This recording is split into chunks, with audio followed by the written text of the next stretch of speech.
আমরা অনলাইনের মধ্যে কিছু কিছু ভিডিও দেখতেছি আপনাদের, সেটা হচ্ছে যে গরুর মাংস যেটা, হ্যাঁ আচ্ছা আচ্ছা এটা হচ্ছে মানে মানুষের প্লেট থেকে উঠায় এরপরে হচ্ছে ধুয়া ঝোলের সাথে মিক্সড করে হচ্ছে করতেছে।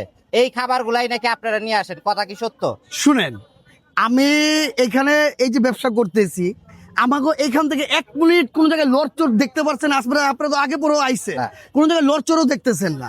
আমি কই থেকে মাল এনে আপনাকে ফোনেও বলে পাঠিয়ে আমার নিজে ফোনে আপনাকে অডিও কলে কথাও শোনাই, কিন্তু তো বিশেষভাবে এক লোক একটু আগে আইছিল যে ভাই তার 5-6টা খাওয়ান বাচ্চা গেছে, আমার লোক দামে পোষে নাই, তাই আমার দেয় নাই। এই প্রশ্ন হলো, আমি এই একটা সেন্টারে যখন যাই মাল আনতে, তো মালটা আমরা নিজে টেস্ট করে তারপরে এখান থেকে মালটা নিয়ে আসি।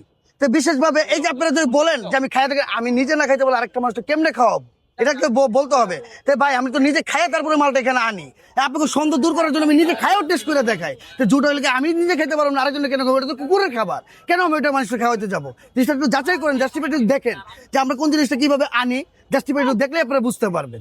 কারণ আমরাকেও অনেক মানুষ অনেক দিক দেখতেছি, ভাইরাল হইলে যত জ্বালা হয় যে আমার ভিডিও কাইটা কইটা ওইখানে দিয়ে দিতেছে, ওইখানে দিয়ে আমাদের চাইতেছে ব্যবসাটা ধ্বংস করার জন্য। তবে আল্লাহ একজন সহায় থাকলে বান্দা কখনো কিছু করতে পারবে না, ইনশাআল্লাহ। এটা না আমরা কোনো ভয় পাই না, কারণ অনেক পুলিশের ভয় দেখাইতেছে, অনেক কিছু ভয়।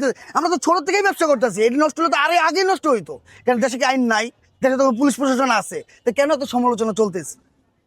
আচ্ছা, এই বিয়ে বাড়ি খাবার গুলা কি আপনারা শুধু মিরপুরে বিক্রি করেন না অন্য ভাই এটা হলো ভুল ধারণা। এখানে মিরপুর এখানে বিক্রি হবে, এই যাবে বাংলা মোটর দেখেন, হেমাদপুর, বৈলাপুর, সিংগার সব জায়গায় এখানে বিক্রি করতেছে, আমিন বাজার থেকে শুরু সমস্ত এলাকায় বিক্রি করতেছে। ভিডিওর মধ্যে তো ওনারা একদম ডাইরেক্ট বলে দিতেছে যে মিরপুরের ভিতরে এই খাবারগুলা যায়। চিন্তা করেন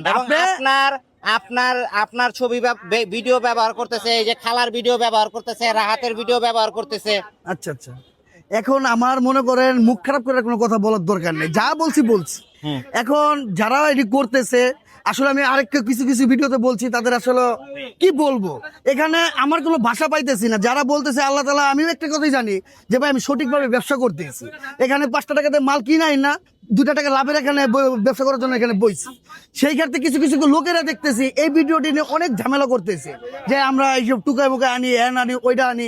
তবে ভাই একটা জিনিস, আপনারা সবার কাছে মোবাইল ফোন আছে, তা আমরা যদি একটা সেন্টারে যাই, তা আমাকে ভিডিও করে না তারা? অনেক অবশ্যই ভিডিও করে যে আমরা ঢাকা থেকে মাল উঠাই না, টুকায় নেই, হ্যাং করি। তা এই কথাটি কেন চলতেছে? আমি তো এক কথাই বলতেছি, কোনো কাস্টমারে বলি ভাই এসে নিয়ে যান, কারো জোর করে বলতেছি নিয়ে যান, কারো যদি বলা হয় কখনো বলি না। আপনি ভালো লাগলে আপনি আসেন, খারাপ হলে এখানে আসার দরকার নেই। বিশেষভাবে এই যে আমরা মাল্টি যে কেরিং করে আনি, এখানে আমার লোক যায়, আমি নিজে যাই, রাত 2টা বাজে যায়, 2:30 বাজে যায়, যত মাল বাঁচে আমার লোকটি যায়, আমরা লোকের এক লোকের মালটি নিয়ে আসি এখানে। তো সবার ঘরে ঘরে যে মোবাইল ফোন আছে, সবার কাছে মোবাইল ফোন আছে, এমন একটা দেশ। তাই আমরা জিনিসটা যদি খারাপ বেচি, বালা বেচি, তারপর আপনি সমালোচনা করতে অনেক মানুষের দাওয়াত পায় না। এই ব্যবসাটা কি খারাপ হইতেছে না ভালো হইতেছে? আপনারাই বলেন, যে যারা দাওয়াত পায় না তারাই তো এখানে এসে খায় শান্তি পাইতেছে। এই যে BMW গাড়ি, মার্সিডিজ এখানে অনেক বক্তব্য দেওয়া হইতেছে। তাই আপনাকে এই কয়দিন আগে তো যে এখানে ফুলের গাড়ি থামাইয়া জামাইবো এক লোক মাংস নিয়ে গেল, তো এটিও বলছে, এটিও অনেক কথা খারাপ রিভিউ দিতেছে। এই জিনিসটা কি ভালো? জিনিসটা তো বুঝতে হবে একদম।